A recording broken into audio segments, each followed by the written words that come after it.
Good morning. Good morning, everyone. What an honor it is to get to speak to this distinguished group. I've gotten to meet several of you already, and I hope I get to meet everyone before I leave today.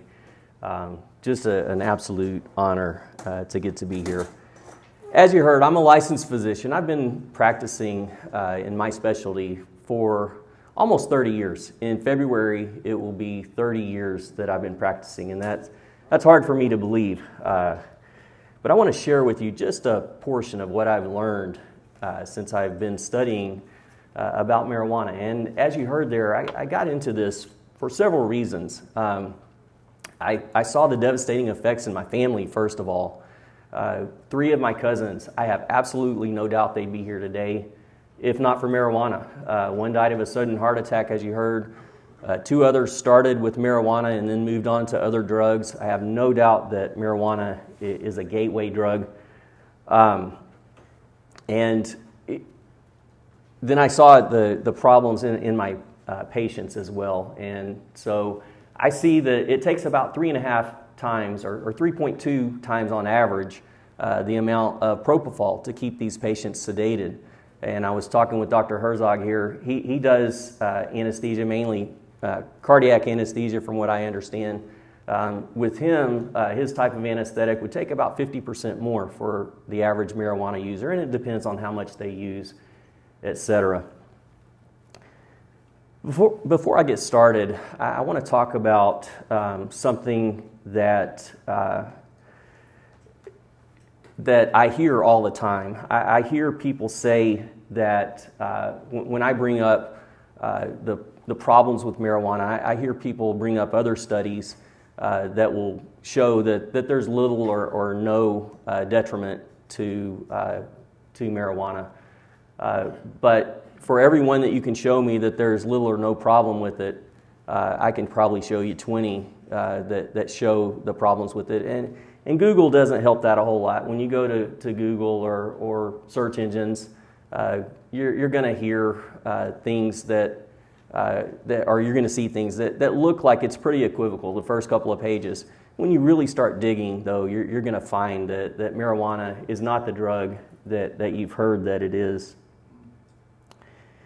I was raised going to church, but like most of us, I had some doubts when I was young, when I was your age, or maybe just a touch older.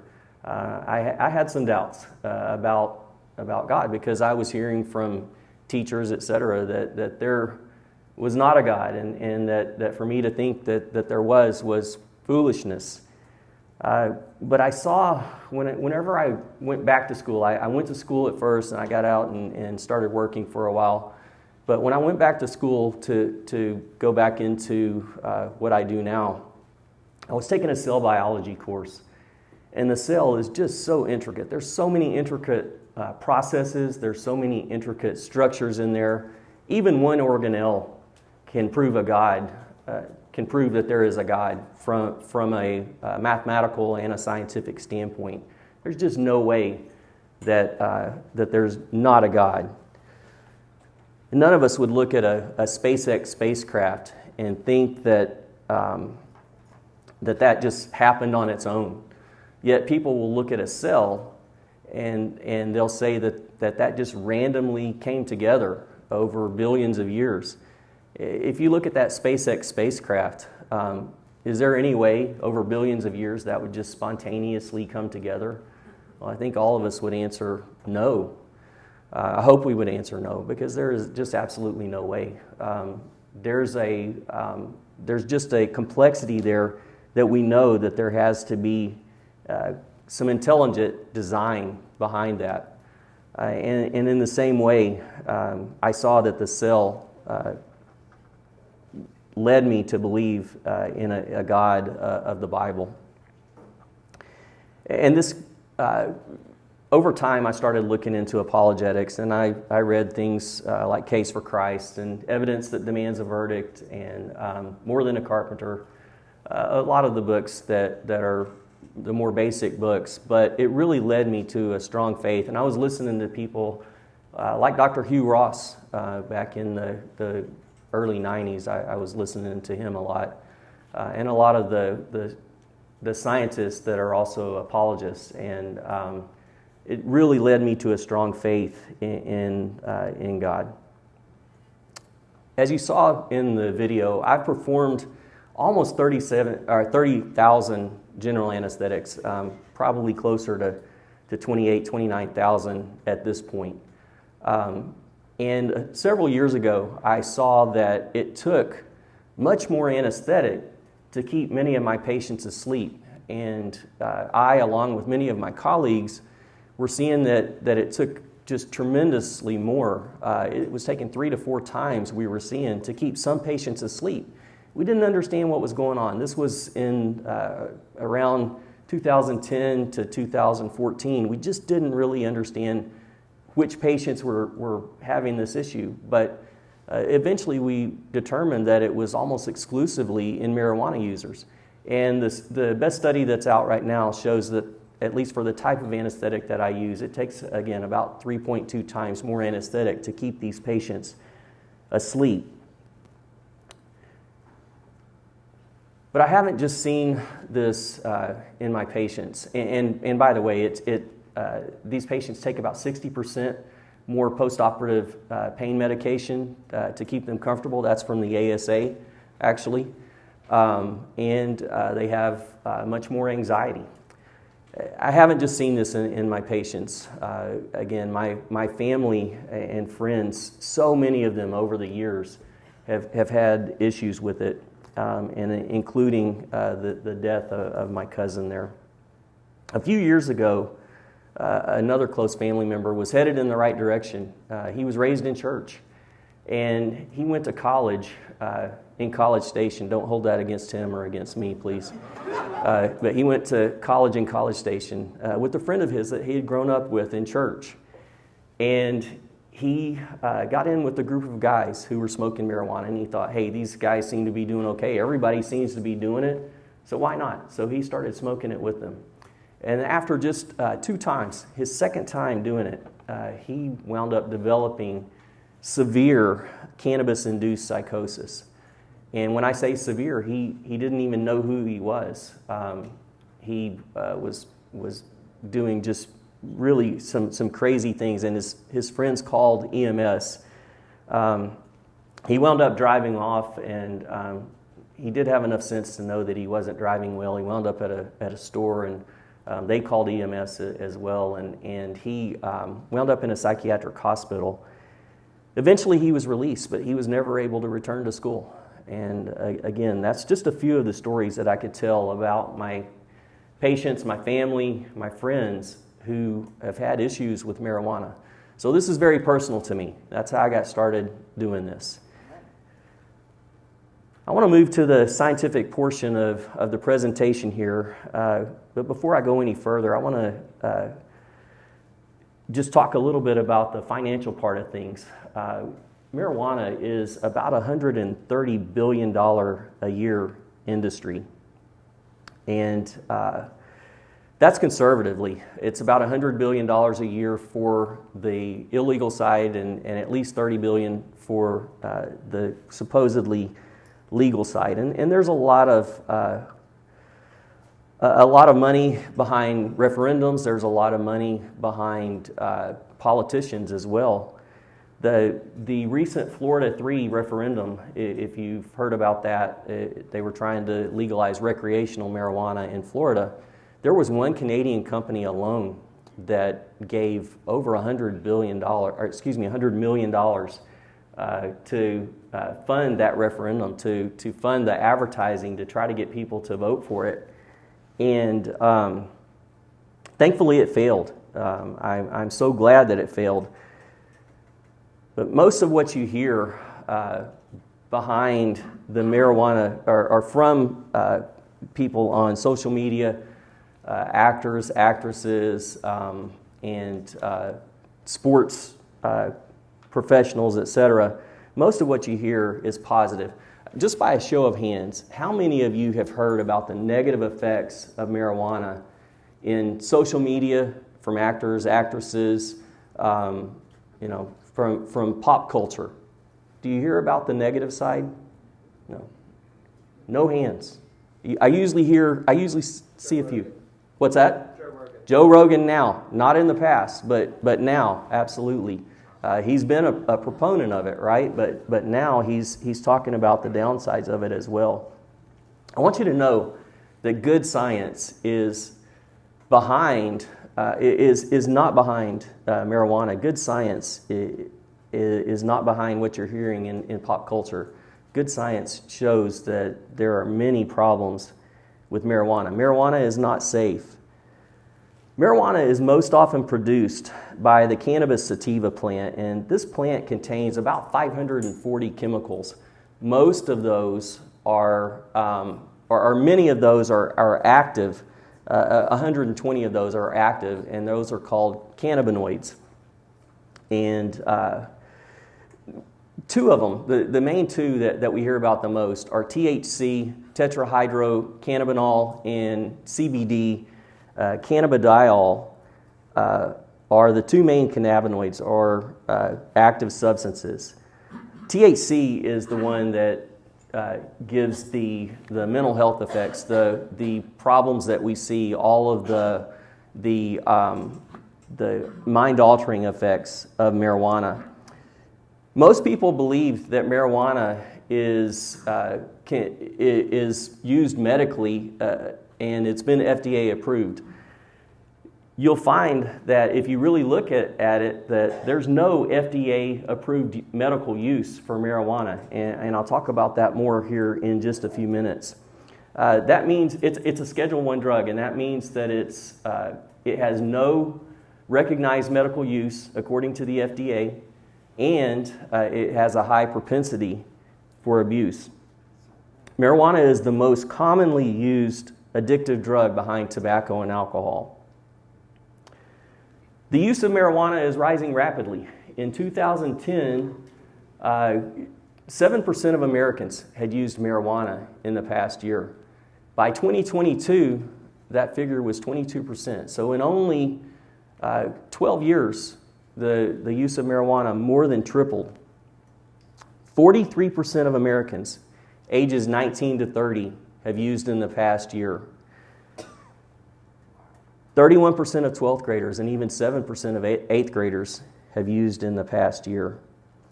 And this can cause problems at any age, but especially in the undeveloped brain. And depending on the studies that you look at, that's somewhere between the age of 25 to 27, and there's even a British study that shows the age of 40 before our brains are mature. But in the immature brain, we're looking at many more health effects, both mental health and physical health. Cannabinoids exert their effects by interacting with something called CB receptors, or cannabinoid receptors. And there are CB1 and CB2. Most of the CB1 receptors are in the brain. Most of the CB2 receptors are elsewhere in the body. And in the brain, the CB receptors cause cause many of the other neurotransmitters to not be produced as much. And when that happens, there's problems with sedation, reduced attention, problems with memory, etc.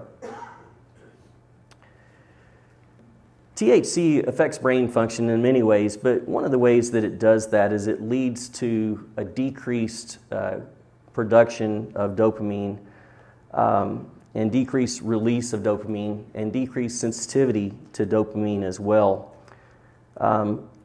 Dopamine is the pleasure chemical, or the main pleasure chemical in the body. And so when you smoke marijuana, it leads to a decreased production and a decreased sensitivity, as I said. And over a short period of time, your body now needs marijuana just to feel normal. So for most of us who don't use marijuana, our dopamine levels are pretty stable. They may do this a little bit, but they're pretty stable.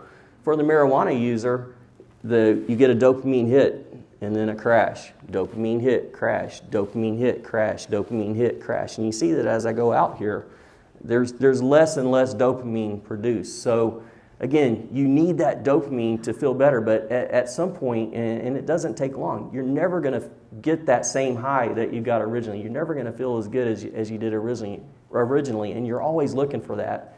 And so that's why a lot of times people move on from that drug to other drugs to try to get that original high, that original sense of pleasure again.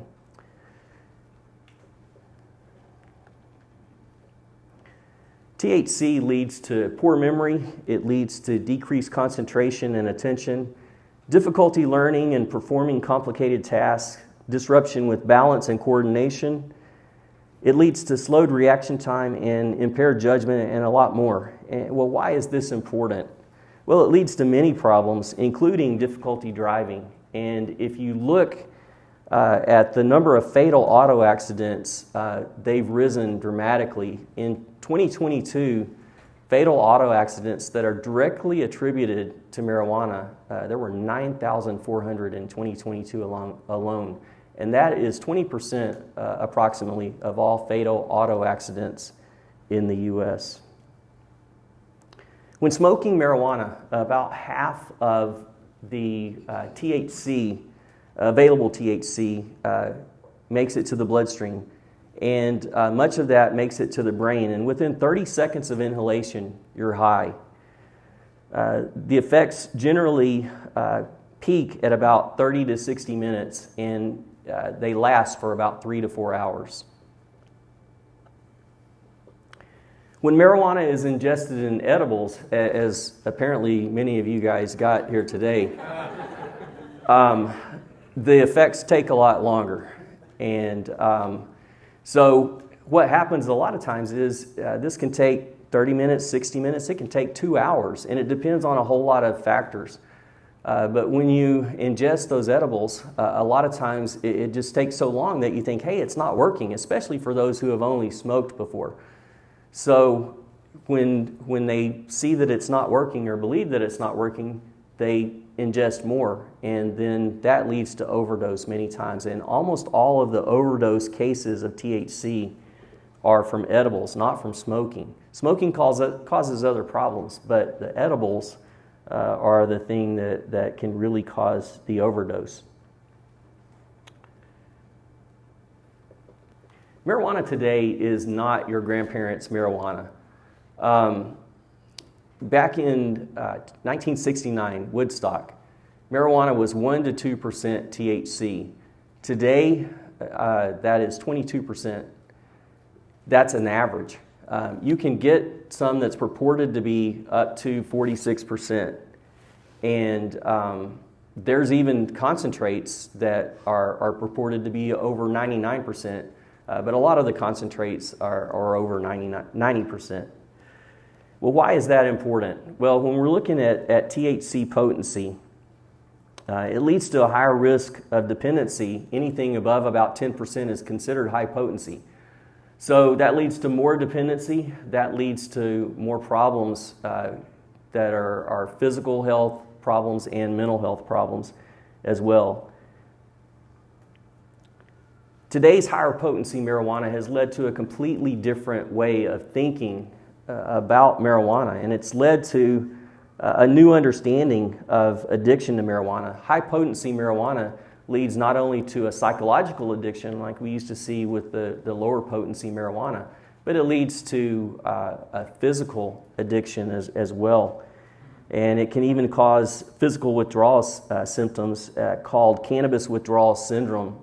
And symptoms of that can include things like anger, irritability, aggression, anxiety, irritability, vomiting, sweating, abdominal pain, tremors, etc. And symptoms may last 3 weeks, and this isn't a rare phenomenon. The CDC says that 30% of people who smoke marijuana are addicted. Now, that's not something that you generally are going to hear in pop culture, but 30%. And for people your age, and well, maybe even a little bit older, 19 to 30, it's 46% of young people who are addicted. And that's according to several studies. According to two large studies published in 2020 and 2021, in the Journal of the American Medical Association, half of those who have cannabis use disorder will suffer from cannabis withdrawal syndrome. So that would be about 15% of users, if you do the numbers there, that will suffer from withdrawals. The National Institute on Drug Abuse says that up to 50% of daily marijuana users will suffer from addiction. And high-potency marijuana carries a 4 to 5 times risk of cannabis use disorder. Again, that's addiction. And the likelihood of addiction increases considerably for those who start young. So I'm going to be looking at you guys a lot today. You guys are the youngest in the crowd. Don't start young. Don't start at all. But if you start before the age of 21, definitely before the age of 17, depending on the study that you're looking at, you're going to be much more likely to be addicted. And all the things that I'm going to talk about today, you're going to suffer more problems with those. I'm sorry for picking on you guys there.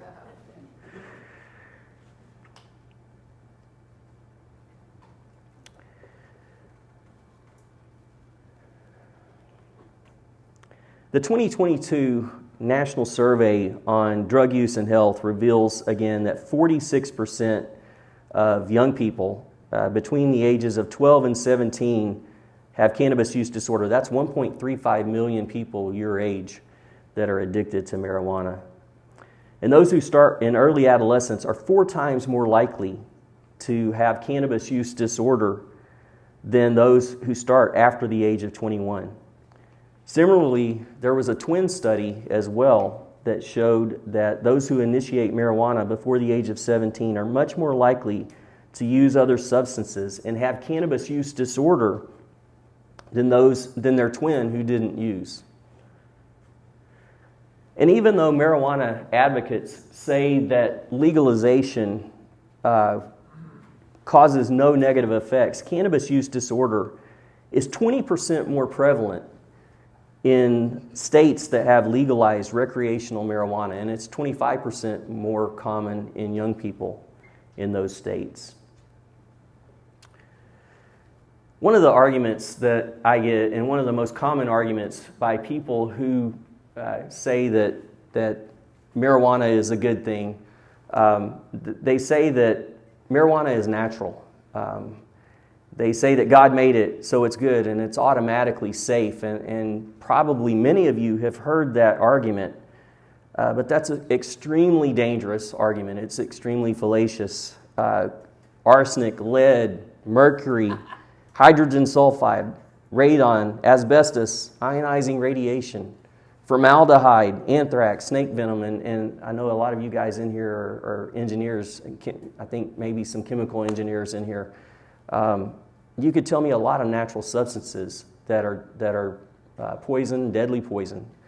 And think about plants. There's thousands of plants like oleander and rosary pea, castor bean, white snake root, hemlock, azaleas, foxglove, tansy. I mean, you can just go on and on. Those are all natural, but they're not safe.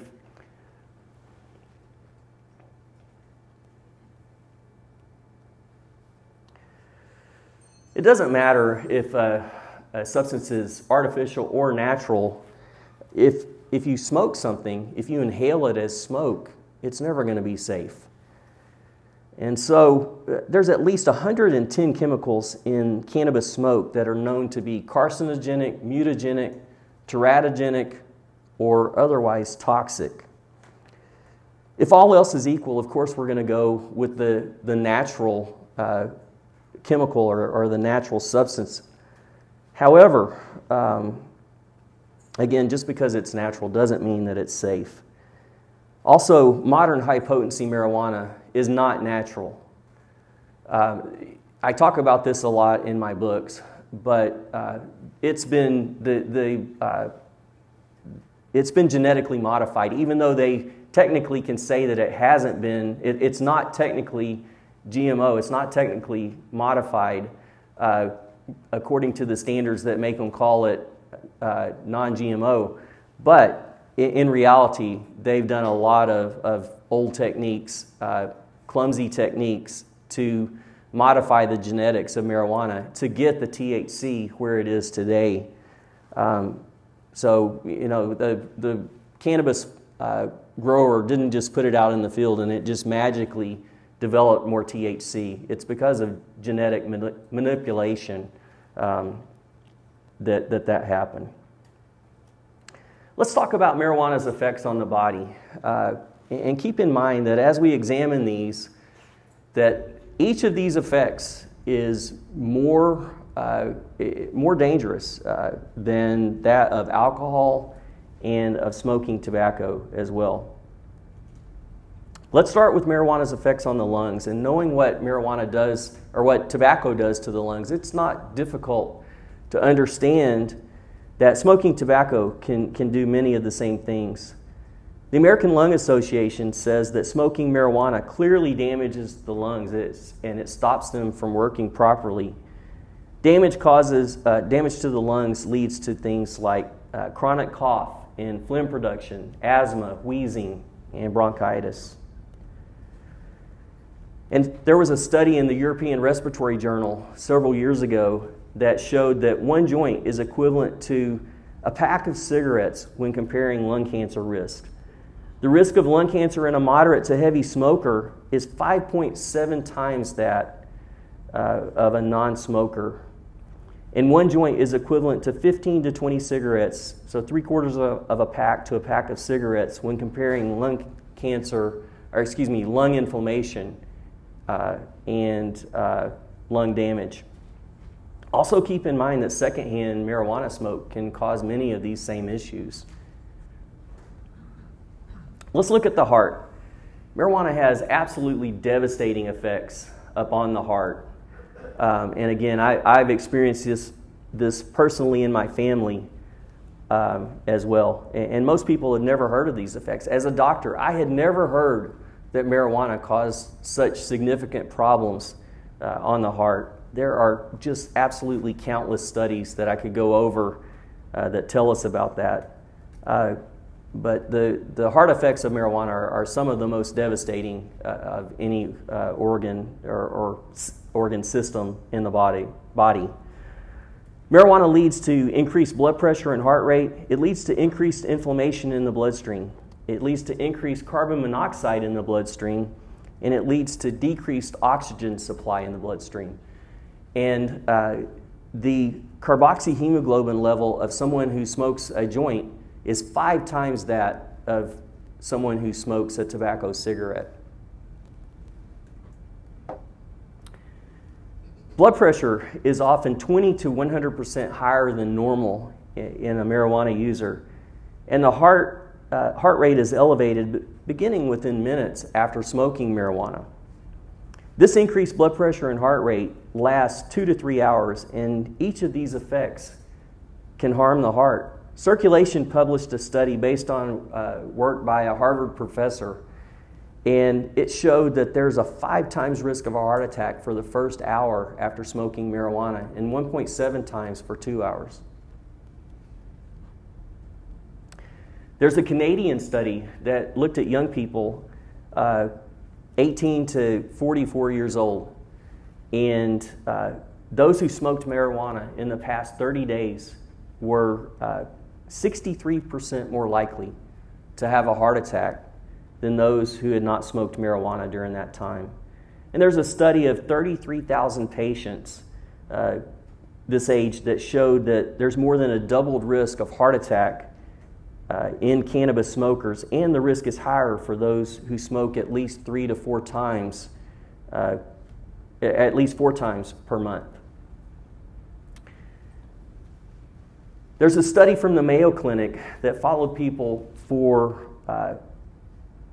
3 years and found that the overall risk of having a heart attack is 2.5 times higher in those who smoke marijuana versus those who don't. And that's for marijuana abusers. That's for people with CUD, by the way.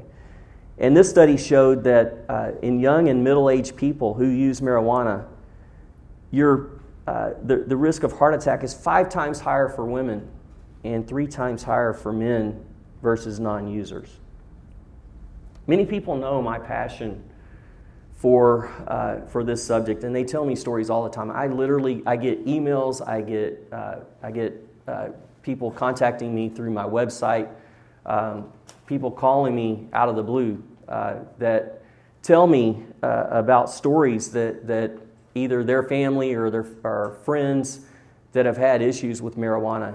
And just several months ago, a lady that works for me told me of a young man that's a friend of hers. Actually, she's very good friends with this young man's mom. But he's 25 years old, and he was smoking marijuana, and he collapsed suddenly. And his friend said that he was down and not breathing for 8 minutes. And he was taken to the hospital. He was in a coma. He was put on life support. Thankfully, I believe through prayer, because it didn't seem like this young man was going to make it. But he woke up, he came to, and at this point, the only problem that he has is a pretty impaired short-term memory. Other than that, he's pretty much back to normal. I wish I could talk about the effects of marijuana on the immune system, but just know that the immune system is greatly impaired by marijuana use, and it's something that I talk about in my book if you want to know more about that. I do want to talk about the genetic effects of marijuana, and this is a really fascinating area. Marijuana damages the genome, the DNA, the epigenome, the things or the compounds that affect the DNA, and then there's many other compounds that affect both of those. These effects of cannabis on the genome and the epigenome are causally related to many cancers, congenital anomalies, and accelerated aging as well. And there's a doctor in Australia named Dr. Stuart Rees, and he's done tons of work in many areas, but he looks at epigenetics a lot. And he shows, along with there's a doctor from New York as well that works in this area, and they've shown that the effects are transgenerational. They affect subsequent generations down to the fourth generation. So when a person smokes marijuana, they're not only affecting themselves, but they're affecting their great-grandchildren. Epigenetics, again, is fascinating. You might remember that in Exodus 20 and 5, Deuteronomy 5:9, Numbers 14:18, and Lamentations 5:7, it talks about the sins of the fathers being upon the sons to the fourth generation. So it's amazing that the Bible can accurately predict something like this 3,000 years ago. And now we can look at it and say, oh yeah, that's what it was talking about, the epigenetic effects, not only of marijuana, but some other things as well. But epigenetic effects can cause problems in our great-grandchildren. God's word is true. Amen. Cannabis causes significant acceleration in the aging process by at least 14 different mechanisms. And again, these and many other conditions are causally related to cannabinoids or cannabinoids, including delta-9 THC, delta-8 THC, and CBD. And there's a causal relationship also. Dr. Stuart Rees again showed this, that there's a causal relationship between cannabis and autism as well. And it's a pretty strong relation there. I wish I could talk about fertility and pregnancy here. Marijuana reduces fertility. It causes damage in many ways to babies. And if there's any chance that you're pregnant, don't smoke marijuana, don't smoke tobacco, and don't drink alcohol. Let's move to the mental health effects of marijuana. Marijuana is absolutely devastating to mental health. Mental illnesses that are linked to marijuana include mood disorders, affective disorders such as depression and bipolar disorder, anxiety disorders such as GAD or generalized anxiety disorder and PTSD, psychosis including cannabis-induced psychosis and schizophrenia, and also personality disorders and substance use disorder, CUD. Marijuana is either causally linked to each of these disorders, or it modulates and causes negative effects in people with these disorders. And marijuana's effects on mental health may be long-lasting and even permanent, especially in developing brains. The heavier the use, the more long-lasting the effects. And occasional use, though, is not risk-free. My close relative, again, who wound up in a psychiatric hospital, wound up there, again, after only the second use of marijuana. And many studies show that marijuana can lead to increased risk of schizophrenia, schizophreniform disorder, and other psychoses, not only immediately, but much later in life as well. A 2019 study published in Psychological Medicine conclusively showed that cannabis causes many psychoses and cognitive decline as well. And a study in JAMA Pediatrics reveals that 43% of adolescents who use marijuana report experiencing at least one psychotic symptom. Cannabis-induced psychosis can lead to long-lasting and even permanent effects again. And there's a great list of articles. I would recommend momstrong.org. There's a great list of articles there that show the relationship between cannabis and psychoses. And she just puts, the lady that runs that puts so many different articles there. I would highly recommend it. Almost half of those who have cannabis-induced psychosis will convert to bipolar disorder or schizophrenia. Conversion means that later on they're going to have those issues.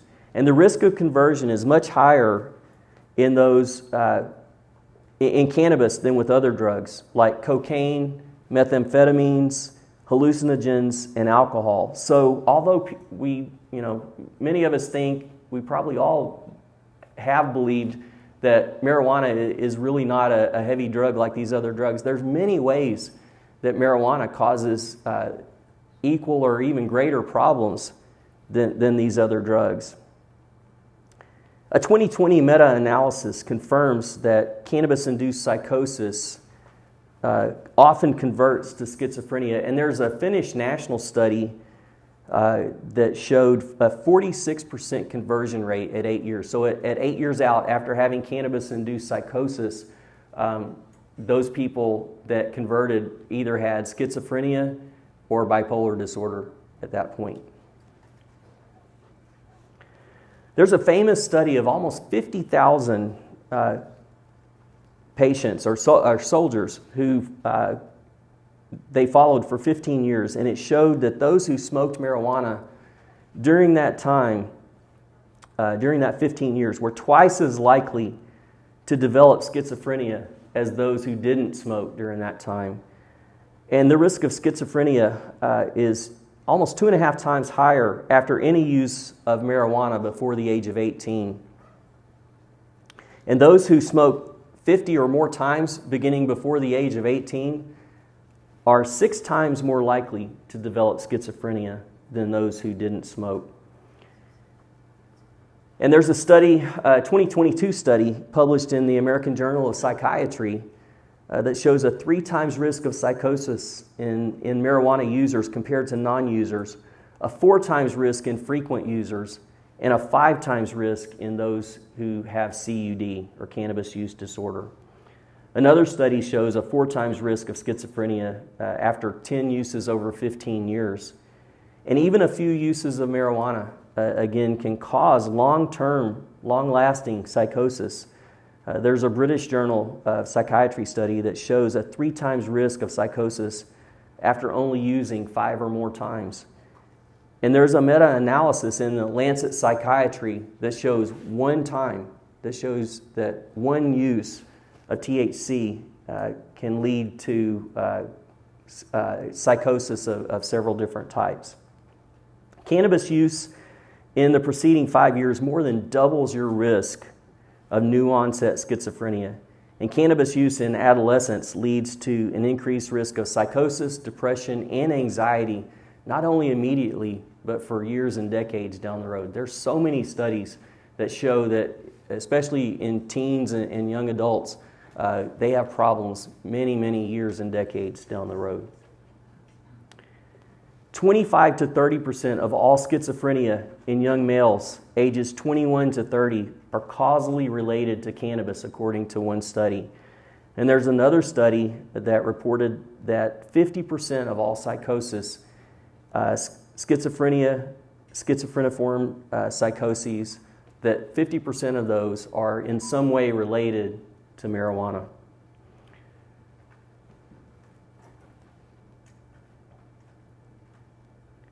I don't have time to discuss personality disorders, but just know that marijuana is associated with antisocial, borderline, and schizotypal personality disorders. And one of the most common reasons that people use marijuana is because they believe that it's going to decrease their anxiety. Well, the opposite is true. There's a 2020 study in JAMA Psychiatry that shows there's a 92% increase in anxiety disorders among those who use high-potency marijuana. And again, high-potency marijuana is anything over 10% THC.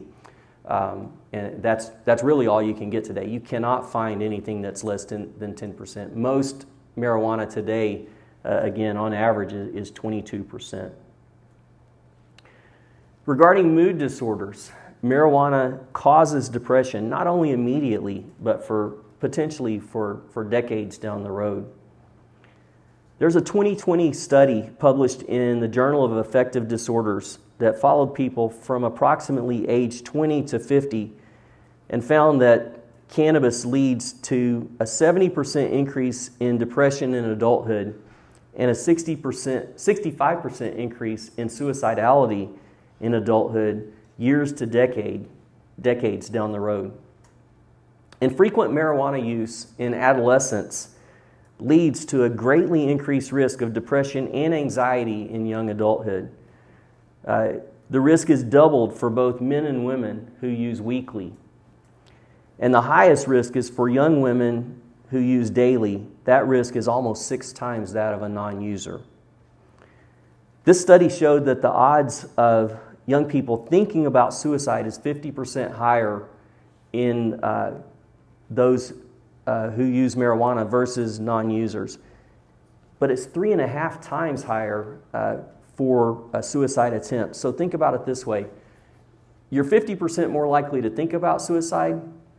You're 3.5 times more likely to attempt it. There's something about marijuana that makes suicide much easier to attempt. And these were all patients, by the way, who had no history of depression, anxiety, or suicidality prior to marijuana use.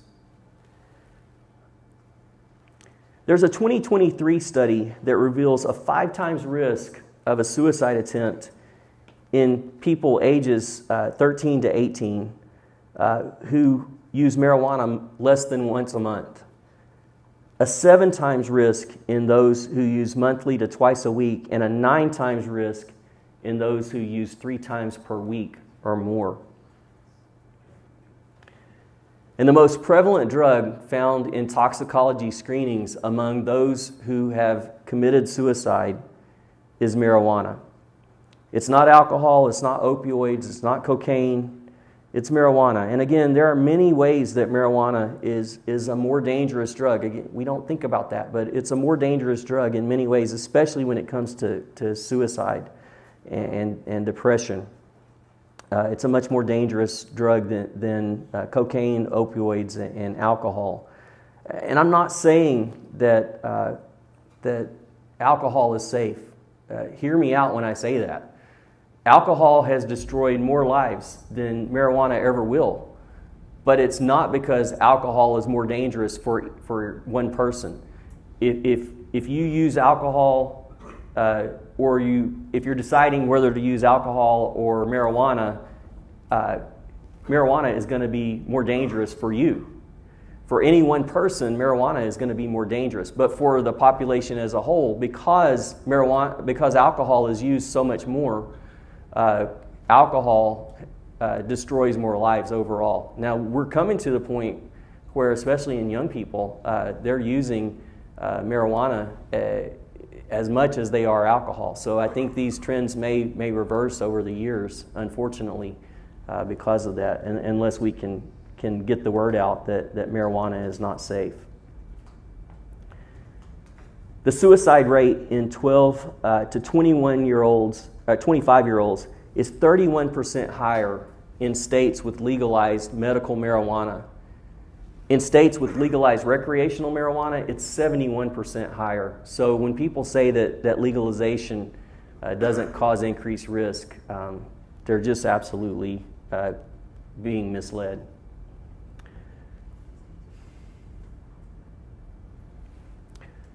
And although the mental health effects of marijuana are devastating in teens and young adults, those who start later can also have significant mental health and health issues as well. Veterans with cannabis use disorder are 1.7 times more likely to think about suicide and 2.3 times more likely to attempt suicide than their counterparts who do not use marijuana. Marijuana is not good for veterans with PTSD. We hear that a lot of them use it for PTSD, but it actually can make their anxiety and other things worse, and they have a much higher risk of suicide and other issues as well. And there's also studies, there was a huge study last year in 2023 that showed that marijuana conclusively is related to bipolar disorder. That study was, I think, 6.7 million people. It was the first study that really showed conclusively that marijuana is associated with bipolar disorder, or causal, I should say. There's other studies that said it was associated, but that actually showed a causal relationship. So what are the takeaways so far? The younger you start, the more frequently you use, the longer you've used, and the higher the potency, the greater the physical and mental health risk. The risks caused by cannabis use are much higher before the age of 40, but cannabis use at any age can cause problems. Use as a teen or a young adult can cause problems even years or decades down the road. And marijuana can be devastating and even deadly, and leads to motor vehicle accidents, psychosis, suicide, heart attacks, and violence as well.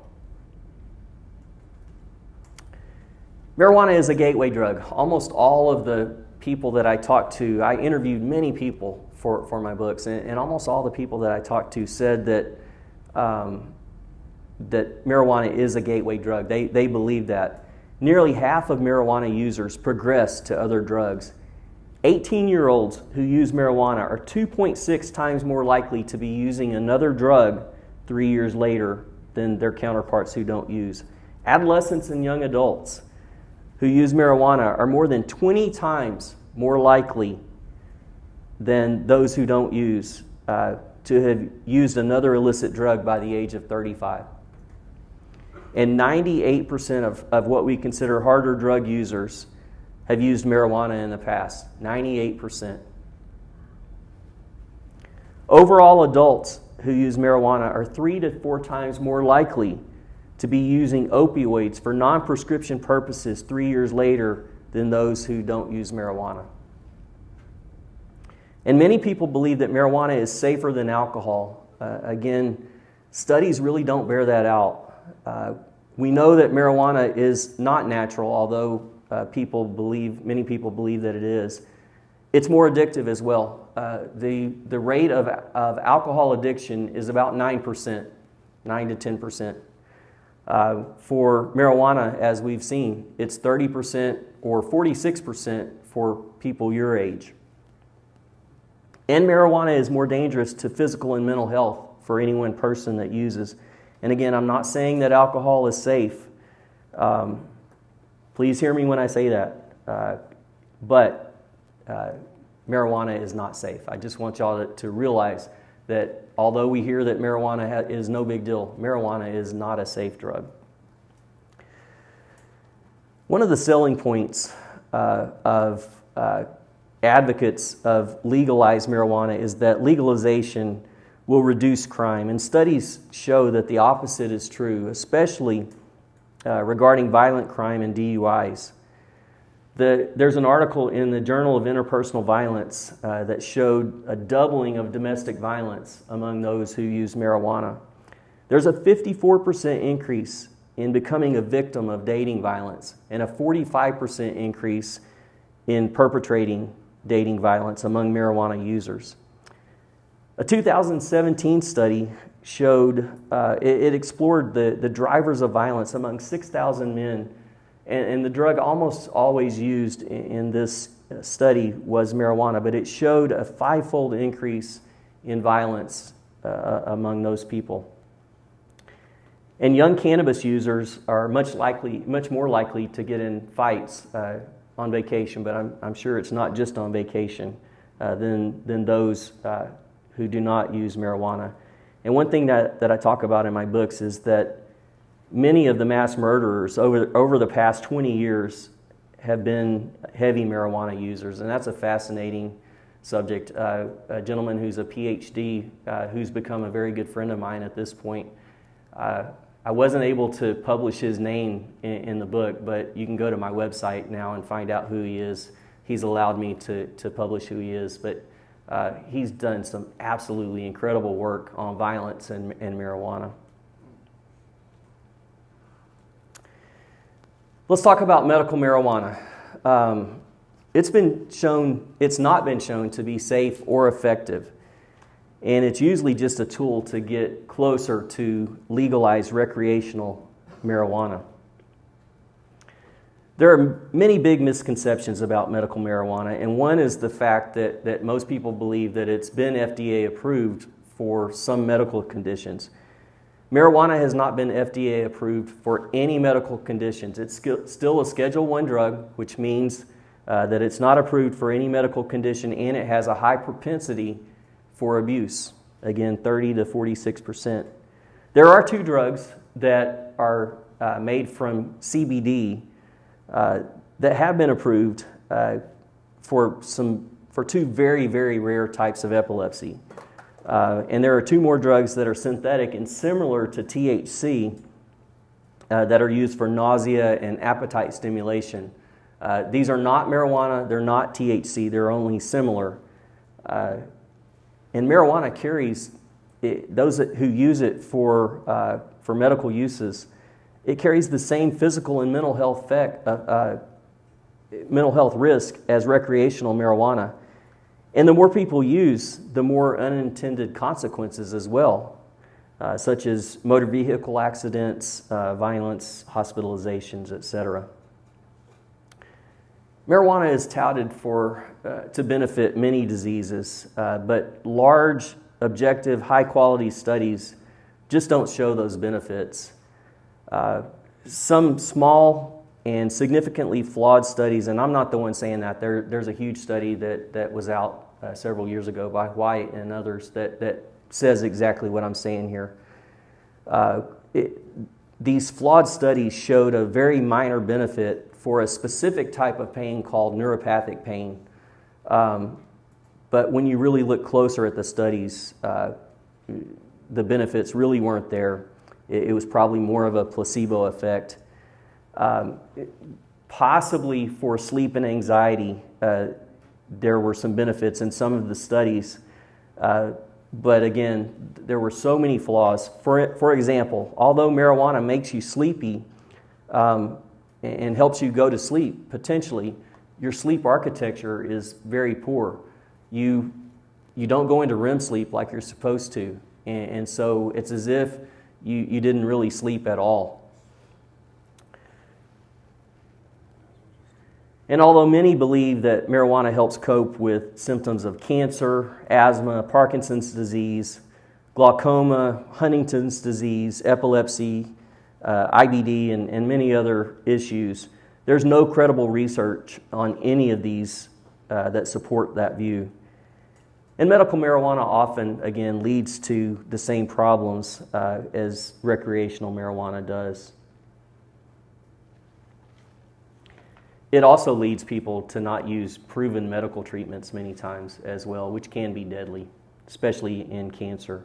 And by the way, in cancer, it actually leads to problems with your immune system. So your body, when you're fighting cancer, we're not only using chemotherapy and radiation and surgery, etc. We're counting on your body to help us out. And when your immune system is suppressed, like with marijuana, how can a doctor really recommend that? Legalizing marijuana was supposed to increase safety and reduce risk, including deaths. But proponents of legalization have said that medical marijuana would save lives because people would use it rather than opioids and decrease opioid deaths over time. But what actually happened, there's a huge study that came out fairly recently that shows that those who try to substitute marijuana for opioids, you actually get addicted to both. So that happens more often than people get off. So it's actually not something that should be recommended. What about CBD and Delta-8? Many people believe that CBD has the power to prevent, treat, and cure many diseases. But CBD is big business. Americans spent $5.3 billion on CBD in 2021. And by the way, $500 million of that was for their pets. However, the Mayo Clinic says that CBD has not been clinically proven to do anything it's claimed to do, but CBD causes several known side effects, and they're listed there. There's many more than that, but those are some of the main ones. And studies regarding CBD's safety and efficacy or effectiveness are very limited. CBD is often used for insomnia, and it will make you drowsy, but again, you're not going to have good sleep architecture. And there's a huge study that shows that the second month, only 50% of people who had the benefit the first month will have that benefit. And then by the third month, nobody has the benefit of better sleep or falling asleep, I should say.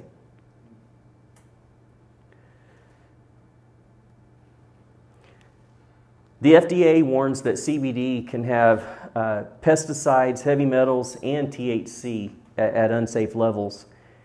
And CBD produces psychotic effects in some people. Supposedly, CBD doesn't have a psychiatric or a psychotic effects on people. But actually, there are studies that show that it can produce psychotic effects and cognitive impairment in some people, and most of those people are ones who use THC as well. And CBD is associated with liver injury, male reproductive harm, and interactions with other drugs as well. And those interactions can cause severe bleeding, particularly with warfarin.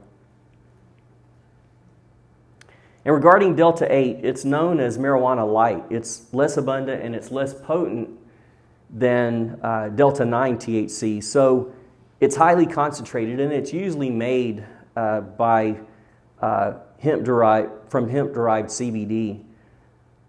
And this chemical transformation may mean that it's not legal in many jurisdictions. Drug tests also don't differentiate many times between Delta-9 and Delta-8, and when they try to remove Delta-9 from Delta-8, it's extremely difficult to remove one without the other. So a lot of times there's more Delta-9 in the Delta-8 THC than what is really supposed to be there. So Delta-8 is a legal minefield. You can look up many Delta-8 cases and find that there's just a lot of problems and people lose their careers over Delta-8, thinking that they're using a legal substance when they're not. And Delta-8, by the way, may be more dangerous than Delta-9 as well, if you look at studies. Most of what we know about Delta-8 is really from Delta-9 studies. It hasn't been studied as much. but there are some studies that show that it's more deadly than Delta 9. The last subject that I want to talk about is, does the Bible address the subject of marijuana? And while the Bible may not specifically use words like marijuana or cannabis, the Bible does command sobriety. You can't use marijuana and be sober. So, since the Bible addresses sobriety, it does address the subject of marijuana. And as we'll see, there are many aspects of marijuana that the Bible does address. And some people argue that alcohol and marijuana are essentially the same. But since the Bible doesn't explicitly ban alcohol for all uses, it doesn't ban marijuana. But again, that is not a good argument, because you can use alcohol and not get drunk. You can't use marijuana and not be high. And by the way, the distinction between being high and being drunk, that's a distinction that we make. That's not a biblical distinction. They're both a lack of sobriety. In many places, the Bible calls for sobriety at all times. And since a person can't smoke marijuana and be sober, I would say that for that reason alone, the Bible prohibits the use of marijuana. And I give 6 reasons in my books that Christians should not smoke marijuana. And I developed those over 3 chapters of the books. I'll go over just a couple of these reasons here. One is the medical reasons that we talked about before. Paul said in 1 Corinthians 6, 19 through 21, "Do you not know that your body is the temple of the Holy Spirit who is in you, whom you have received from God? You are not your own. You are bought with a price. Therefore, honor God with your bodies."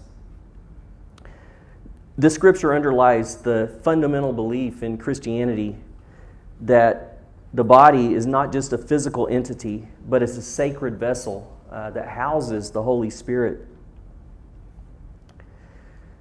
The second reason that Christians should avoid marijuana is that it leads to laziness and leads people to do less than their best, or give less than their best effort. Amotivational syndrome, which is a syndrome of marijuana, is a syndrome of laziness. Excuse me here. And it's a syndrome of doing less than one's best. God hates laziness, and there are many scriptures that talk about that. The third reason that Christians should avoid marijuana is that it leads us to be a slave to sin. As we've talked about, there's somewhere between a 30 to 46% chance, or even 50% chance, of becoming addicted. Galatians 5:1 says, "It is for freedom that Christ has set us free. Stand firm then, and do not let yourself be burdened again with the yoke of slavery." We know again that many people are addicted to marijuana. Why take the chance? Addiction is slavery. And the last reason that I'll give that Christians should avoid marijuana is that we're called to sobriety at all times. Ephesians 5:18 says, "Do not be drunk with wine, which leads to debauchery. Instead, be filled with the Spirit." And this verse concerns alcohol, but scholars pretty much universally agree that this concept carries over to any mind-altering substances as well, including marijuana. Many other Bible passages call for us to be sober, such as 1 Thessalonians 5 and 6. It says, "So then, let us not be like others who are asleep, but let us be awake and be sober." And 1 Corinthians 15:34 says, "Become sober-minded as you ought, and stop sinning." And in Romans 13:13, Paul calls us to behave decently and not to be drunk. So why are we to be sober? Does God just want to take away our fun? No. He loves us. He knows what's best for us. He's God. He wants to deliver us from depression, delusion, deception, devastation, destruction, and death that drugs bring. And I give it at least 9 reasons, or I give 9 reasons. There are probably more. I give 9 reasons in my books that Christians should avoid drunkenness, including drunkenness leads to poor judgment, indulgence in sin, to poverty, loss of spiritual insight, attacks of the enemy, and it opens a dark side of the spiritual world that we're commanded not to be a part of. And regarding that last one, many of the people that I interviewed, they really wanted to key in on that. I almost wanted to stay away from it at first, but so many of them talked about it that I actually wound up talking about it a good bit in my books. But there's a reason that medicine men and shamans for 3,000 years have used entheogens, and one of the biggest ones, entheogens are drugs that they use to open up the spiritual world. One of the biggest ones that they use has been marijuana, and you can go back, they found a grave a year or two ago in China, 2,500 years old, that had marijuana in it that was very well preserved. And they know that this person was a shaman or a medicine man.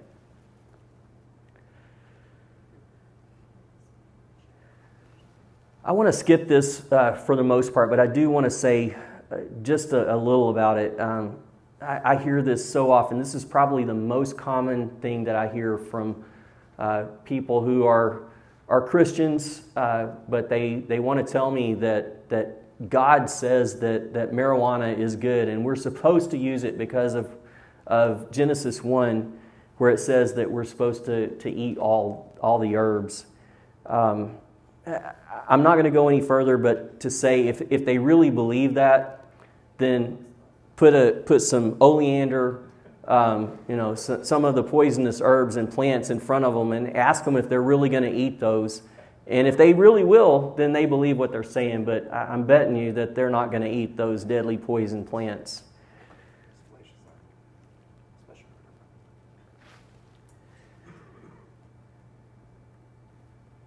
I'm going to pull this out at this point. It's such an honor that I've been able to talk with you. A very distinguished group here, and I'm so glad that I got to meet each one of you that I've met so far. And again, I hope I get to meet the rest of you. I've just scratched the surface here. My books go much deeper into all these subjects, and I actually have a study guide as well that's made for Bible studies, and I hope that you'll get that, and I believe it'll bless you. I hope you've learned something today, and I hope that this is something that you can use for yourself and or for others that you know and love. And I'm honored to answer any questions at this point. Excellent. Thank you very much. David, do you have the other microphone? Yes, I do. Okay, so for the Q&A, 2 things real quick. If you have a question, raise your hand and we'll bring you the microphone. When we bring you the microphone, we do ask that you ask a question, that you don't go on and on and on and on telling us about your thoughts on the subject. That again, you keep it short. If you need to set up your question with a little bit of commentary, that's fine. But again, please keep it short to the point so that we can get to as many questions as we can. And the second rule is that I'm the president. I get to ask the first question. Okay. So you actually did a really good job of addressing the questions I had coming in. So good job there. Thank you. One of the reasons why I was very interested was a lot of the things that you brought out. I've just noticed in the last year and a half in the mainstream media, the newspaper and the Apple Newsfeed on my phone that I get, that there have been a lot of studies that have been published recently talking about the adverse effects. Right. Just this week, National Geographic, they said this isn't your grandmother's marijuana, the same phrase you just used there. Yep. Talked about how detrimental it is, especially for young people. Yep. So a lot of what you have talked about echoes exactly what I've been reading in mainstream media. So here's my question. Is there any justifiable medical use of marijuana? I know across the spectrum there may not be as a whole, but are there any situations where you could say that, you know what, that's probably a justified use of it for medical purpose? As far as smoking marijuana, no. As far as THC-like drugs, again, there are two THC-like drugs that have been shown to be beneficial. However, if you really look at the studies, even those drugs are not as good as other things that are on the market for the same thing. And so when you take the emotion out of it, and if this was anything other than marijuana, no one would be talking about these drugs. But because they're THC based, a lot of people really want to push them because they really want to. It's not about medical marijuana. It's about getting to recreational marijuana.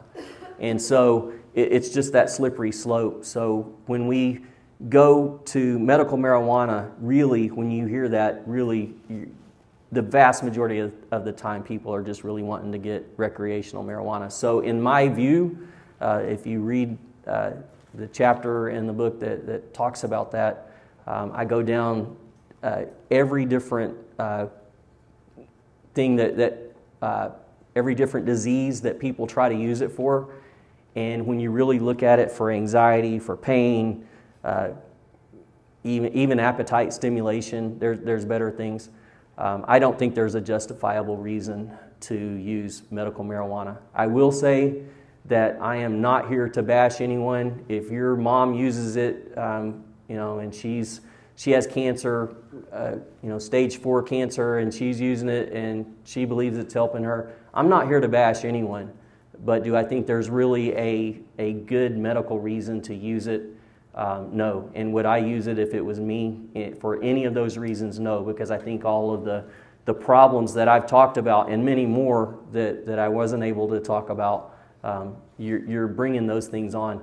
And I think also there's a spiritual component that I really didn't get to get into here, but there's a spiritual component that I had no idea about. It's a very negative spiritually, the drug is. So you talked a lot about THC. Would that also include the CBD products? If I had a choice between the two, I think I just went off here. Oh, the battery may have died. Yeah.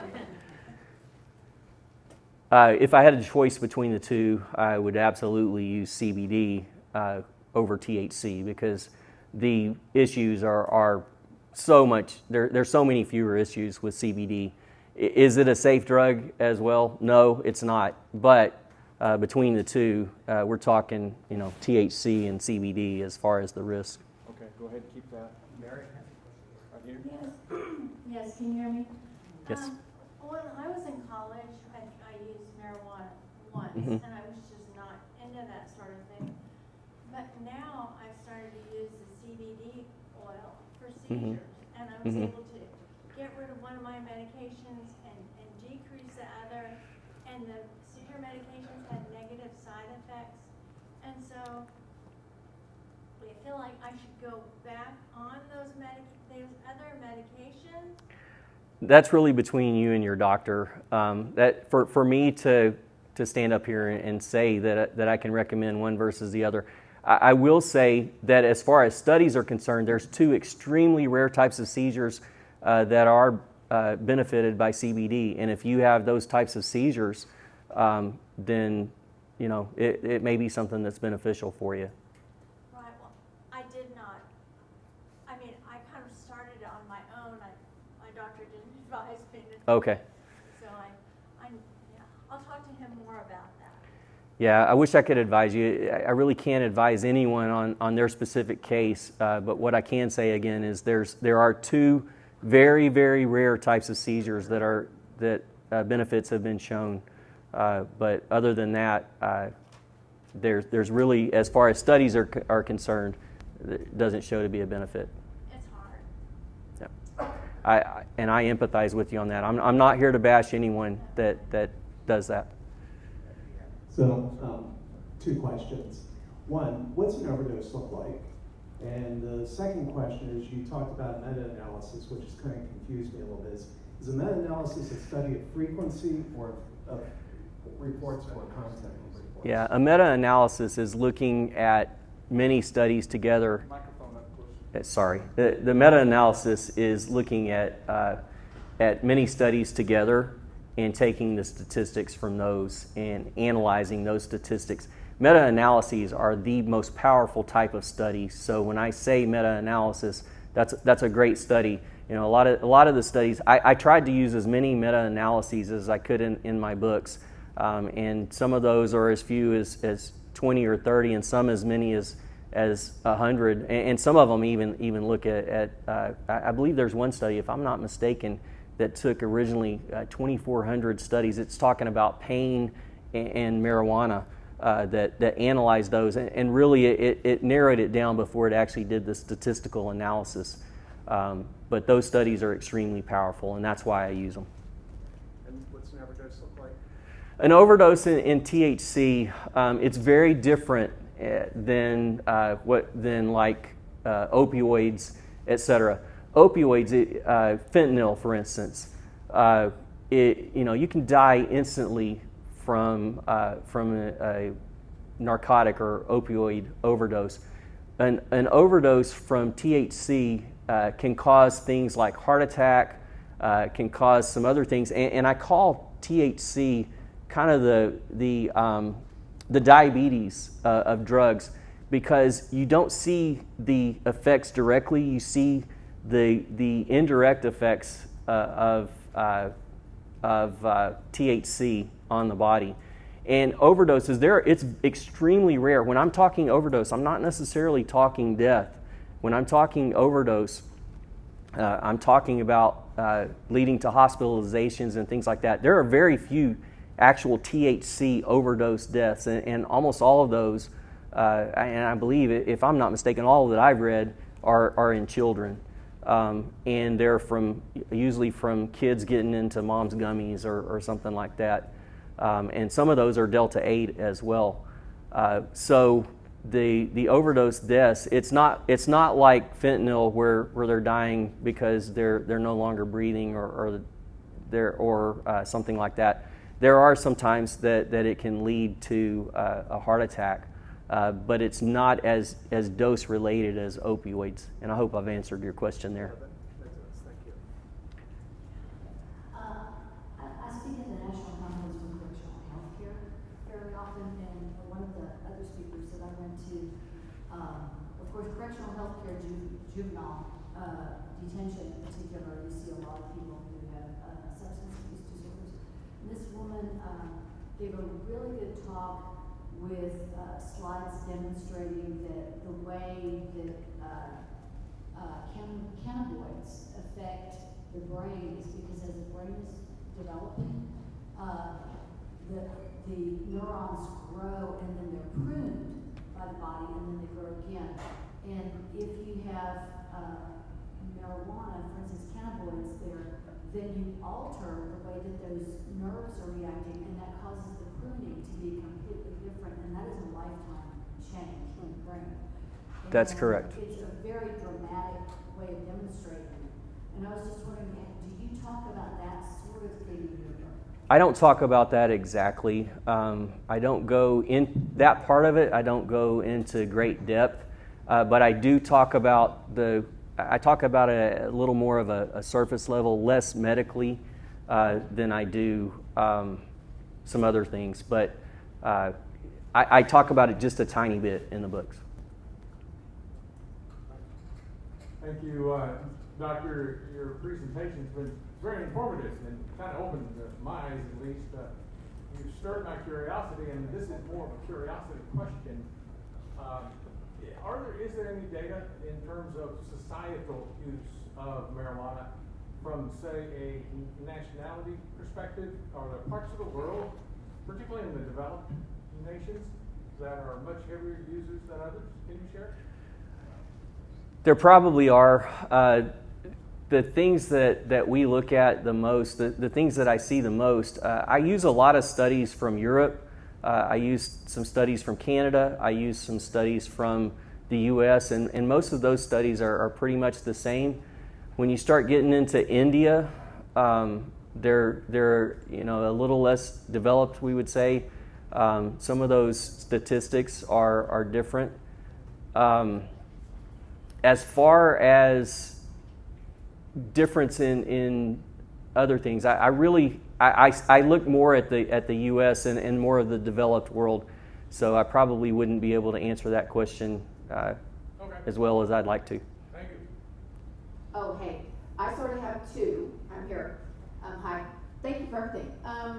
I was primed for you because I watched Dr. Phil, which I don't even ever watch. It just came through. Are you familiar with the young lady that was the audiologist that got that cannabis in whatever inflicted schizophrenia thing, and she had only smoked pot like twice in her life, and she killed somebody, and it was terrible.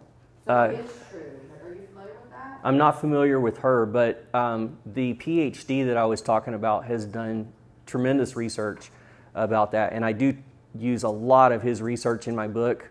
And I tell that it's a PhD who I was able to use his statistics, but at the time he didn't want to be identified for several reasons, and if I could tell you, you would understand. But now he's at least letting me tell who he is. There are so many violence-related issues with marijuana, and the vast majority of the mass murderers over the past 20 years, according to this gentleman's statistics, have been heavy marijuana users. They've killed many people, a lot of times stabbing, and we don't really know why. It just happened the other day. I just happened to see this last week in Houston. A young man stabbed his family to death because of marijuana. That's exactly what she did. And one quick thing. What can we say if we know someone who's using it the Delta 8 way, but what is the best thing for anyone? Have you found the best way to encourage someone not to? I mean, everything you showed seems to be enough, but is there some simple thing we can say that's encouraging to stop? Yeah, studies show that when they understand the risk, and we don't know which one is going to really hit home to them, but studies show when someone understands the risk, they're somewhere between 6 and 22 times less likely to use than when they don't understand the risk. I'm not here just pitching my book, but my book goes into way greater detail on all of these and many, many others and about the risk of marijuana. And when they understand that, hopefully they'll not use. Thank you so much. Given how often people who are in mental or spiritual pain will try to self-medicate with recreational drugs, how do the researchers tease out person X has this mental problem as a result of using marijuana, as opposed to person X uses marijuana because they have this mental health problem? Yeah, there are a lot of studies, most of those studies that I talked about that show the mental health risk, they use statistical analysis in a way that tries to take out anyone who had those issues before. Statistically, most of those studies are going to take care of things like that. Did I answer your question there? I think so. I was curious about how they do it, but you're saying that. Yeah, statistically, and I'm not a statistician, but I do know that statisticians are able to remove those things from their statistical analysis a lot of times. Thank you. You're welcome. So I imagine in states where they pass the recreational drugs use for marijuana, it's a headache for employers. Did you do any kind of study on the impact for employers, especially those who are in fields where the job work is relatively hazardous? I do talk about that in the first chapter of my books. I talk about the fact that people are much more likely to lose their jobs, and how people who use are much more likely to sue you as an employer, for instance. They're much more likely to have a workers' compensation claim. There's so many things. I have many, many statistics in there that talk about that. Only over a couple of pages, but it's very informative. This will be the last question. Okay, great. Thank you, Dr. Wiggins, and your family for joining us. It's great that you're able to spend this weekend with us. I do want to have one comment. Great presentation. I loved it. Thank you. Add in a slide about smoking marijuana makes you smell funny. It does. And make it attractive to me, at least. So I was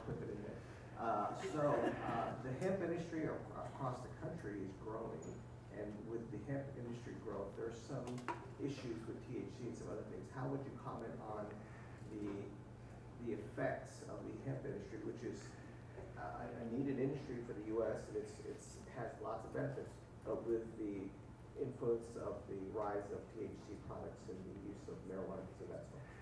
So there was a law that was passed in, I believe it's 2018, it may have been 2019, that basically made hemp legal again in the United States. And hemp is a cannabis plant, any cannabis plant that's 0.3% or less THC. So it's a low THC plant, and it's used for a lot of things. I mean, they can make fibers and all kinds. They can make all kinds of products out of it. But in doing so, they also made any product supposedly that comes from the hemp plant is legal, and that's where I was talking about the Delta 8 THC. Although it's supposed to be legal because of that law, in a lot of jurisdictions, in fact, most jurisdictions, the Delta 8 is made from CBD derived, or from hemp derived CBD, and they use chemicals to turn it into Delta 8. At that point, it's really no longer legal. So if there was a way to completely remove the THC from hemp, that would be great. I don't know that we're not to that point yet, but the lower the THC, the better. That way it's not going to be used for all these other things. And what they do with that Delta 8 is they highly concentrate it. So now it's going to have, even though it's marijuana light, if you want to think about it that way, it's going to have essentially the same effect as Delta 9. So it can have a lot of issues as well. Thank you. Excellent. Thank you, Dr. Wiggins. It was wonderful. Thank you.